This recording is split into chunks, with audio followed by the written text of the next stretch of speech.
నమస్తే, welcome to political గుసగుస. ఆంధ్రప్రదేశ్ కాంగ్రెస్ పదవికి గిడుగు రుద్రరాజు రాజీనామా చేశారు. దాంతో పిసిసి అధ్యక్షురాలిగా బాధ్యతలు చేపట్టడానికి వైఎస్ షర్మిలకు లైన్ క్లియర్ అయింది. ఏఐసిసి హుటాహుటిన నిర్ణయం తీసుకుని ఆమెకు ఏపీ కాంగ్రెస్ పగ్గాలు అప్పచెప్పేసింది. ఇప్పుడు రాష్ట్ర రాజకీయాల్లో యాక్టివ్ అవనున్న ఏపీ పిసిసి అధ్యక్షురాలు షర్మిల కార్యాచరణ ఎలా ఉండబోతోంది అన్నది ఆసక్తికరంగా మారింది.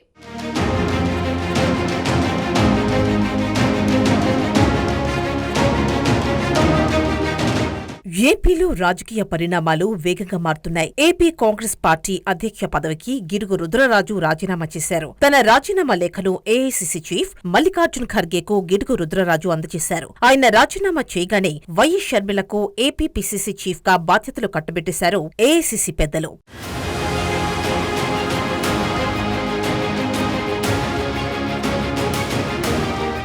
ఆదివారం మణిపూర్లో రాహుల్ గాంధీ భారత్ జోడో న్యాయయాత్రలో పాల్గొన్న సమయంలో వైఎస్ షర్మిలకు పిసిసి అధ్యక్ష పదవిపై ఖర్గే స్పష్టత ఇచ్చారు. ఆ క్రమంలో అధిష్టానం ఆదేశాల మేరకు ఏపీ పిసిసి చీఫ్ గా గిడుగు రుద్రరాజు పార్టీ బాధ్యతల నుంచి తప్పుకున్నారు.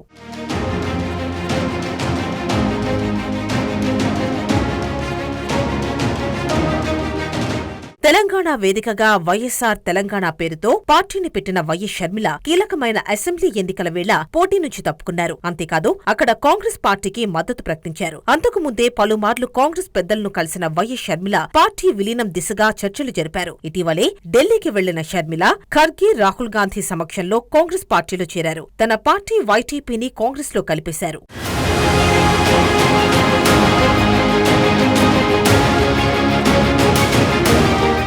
రాష్ట్ర విభజన తర్వాత ఏపీలో పూర్తిగా కనుమరుగైపోయిన కాంగ్రెస్ ఇప్పుడు కర్ణాటక, తెలంగాణలో గెలుపు ఉత్సాహంతో ఆంధ్రప్రదేశ్లోనూ సత్తా చాటేందుకు రెడీ అవుతోంది. ఇందుకోసం రాజన్న బాణంలా వైఎస్ షర్మిలను ఏపీ రాజకీయాల్లో దించింది. వైఎస్ పై ఉన్న సానుభూతి, అభిమానం ఏపీలో కాంగ్రెస్ పార్టీకి కలిసి వస్తాయని హైకమాండ్ ఆలోచిస్తోంది. అందుకే ఆమెకు పిసిసి చీఫ్ పదవి కట్టబెట్టింది.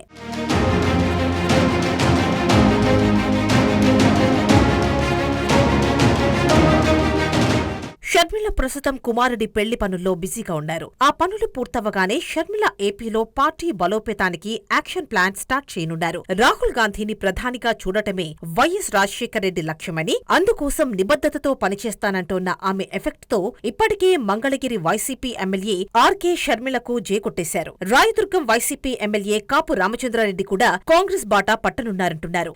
వైసీపీలోని పలువురు అసంతృప్తి నేతలు జగన్ సోదరి పక్షాన చేరడమే ఖాయమన్న అభిప్రాయం వ్యక్తమవుతోంది.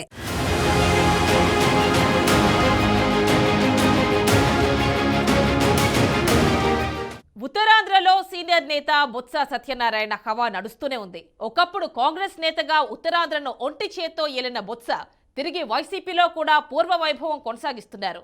ఆనాడు వైఎస్ హయాంలో ఉత్తరాంధ్రకు పెద్ద దిక్కుగా ఉన్న బొత్స జగన్ హయాంలో కూడా ఓ వెలుగు వెలుగుతున్నారు.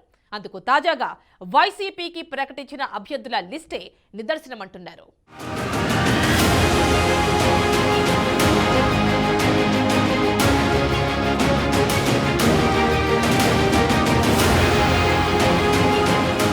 వైసీపీ సీనియర్ నాయకుడు మంత్రి బొత్స సత్యనారాయణ కుటుంబం బంపర్ ఆఫర్ కొట్టింది. రాష్ట్రంలో ఎక్కడా లేని విధంగా ఈ నేత కుటుంబం భారీగా సీట్లు దక్కించుకోనుంది. వైసీపీలో కొందరు సిట్టింగులు సీట్లు దక్కక పార్టీని వీడుతున్నారు. మరికొందరు మార్పులు చేర్పులతో సొంత సెగ్మెంట్ ని వదిలి వెళ్లలేక ఇబ్బంది పడుతున్నారు. ఇలాంటి టైంలో బొత్స సత్యనారాయణ మాత్రం జాక్ పాట్ కొట్టారనే టాక్ వినిపిస్తోంది.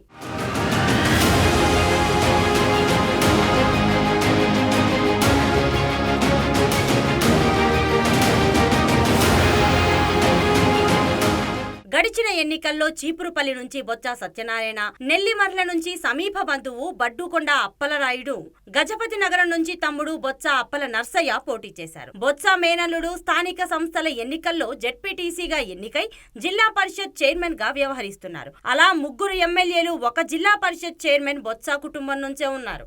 రానున్న ఎన్నికల్లోనూ బొత్స కుటుంబానికి సీఎం తగిన ప్రాధాన్యత కల్పిస్తుండడం గమనార్హం.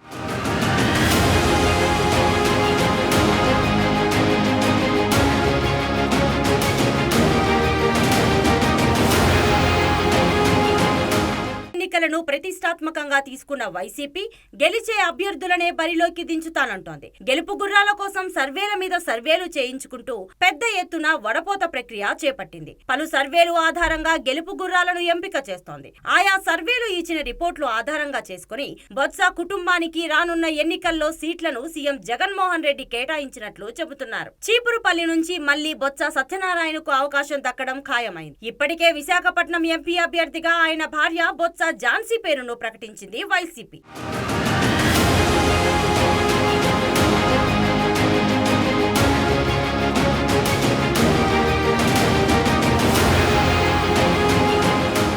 ఇక గజపతి నగరం నుంచి బొత్స సత్యనారాయణ తమ్ముడు అప్పల నర్సయ్య, నెల్లిమర్ల నుంచి సమీప బంధువు బడ్డుకొండ అప్పలనాయుడు బరిలోకి దిగడం ఖాయంగానే కనిపిస్తోందంటున్నారు. గతంలో విజయనగరం ఎంపీగా గెలుపొందిన బొత్స ఝాన్సీ లక్ష్మికి గత ఎన్నికల్లో సీటు నిరాకరించింది వైసీపీ. ఈసారి అనూహ్యంగా విశాఖ ఎంపీ స్థానం నుంచి బరిలోకి దించుతోంది. ఇక్కడ సామాజిక సమీకరణాలు, బొత్స ప్రాబల్యం, ఆర్థిక అంగబలం వంటి అంశాలను పరిగణలోకి తీసుకుని బొత్స ఝాన్సీని వైసీపీ అభ్యర్థిగా ఖరారు చేసిందట.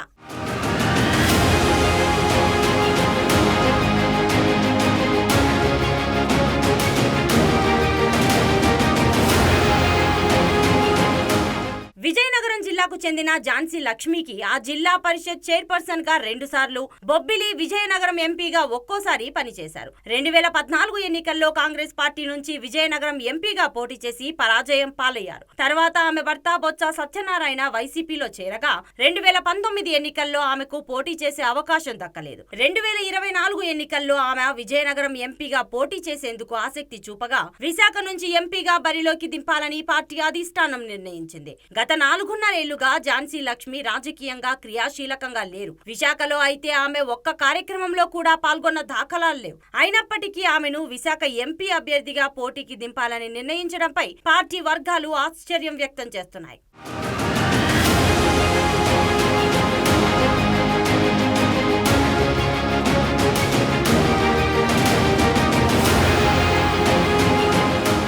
బొత్స కుటుంబానికి చెందిన ప్రస్తుత జిల్లా పరిషత్ చైర్మన్ మజ్జి శ్రీనివాసరావును విజయనగరం ఎంపీ అభ్యర్థిగా బరిలోకి దించనుంది వైసీపీ అధిష్టానం. ఆయన అభ్యర్థిత్వం దాదాపు ఖరారైందట. ప్రస్తుత ఎంపీ బెల్లాన చంద్రశేఖర్ కు ప్రత్యామ్నాయం చూపించడంలో ఉన్న ఇబ్బందుల దృష్ట్యా ప్రకటన వాయిదా పడిందంటున్నారు. అంటే బొత్స కుటుంబం నుంచి ఈసారి 2 ఎంపీ అభ్యర్థులుగా 3 ఎమ్మెల్యే క్యాండిడేట్లుగా ఎన్నికల బరిలో దిగడం ఖాయంగా కనిపిస్తోంది.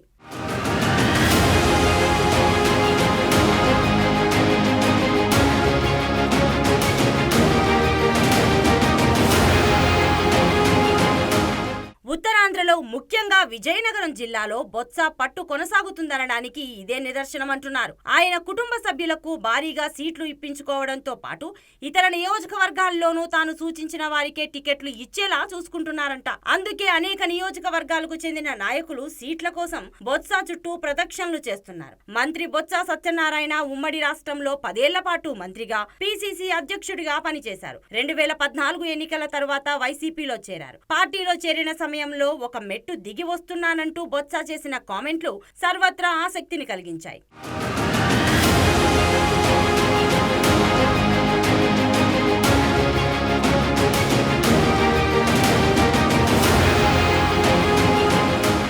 బొత్సకు తగిన ప్రాధాన్యతను ఇస్తామని జగన్మోహన్ రెడ్డి అప్పట్లోనే ప్రకటించారు. అందుకు అనుగుణంగానే అధికారంలోకి వచ్చిన తరువాత మంత్రివర్గంలోకి తీసుకోవడమే కాకుండా 2వ విడత మంత్రివర్గ విస్తరణలోనూ ఆయన్ని కొనసాగించి గౌరవాన్ని నిలబెట్టారు. గత ఎన్నికల్లో ఉత్తరాంధ్రలో వైసీపీ అత్యధిక సీట్లు సాధించడంలో కీలక పాత్ర పోషించిన బొత్స వచ్చే ఎన్నికల్లో సీట్లు కేటాయింపులో తనదైన ముద్ర వేసుకుంటున్నట్లు స్పష్టమవుతోంది. ఇప్పుడు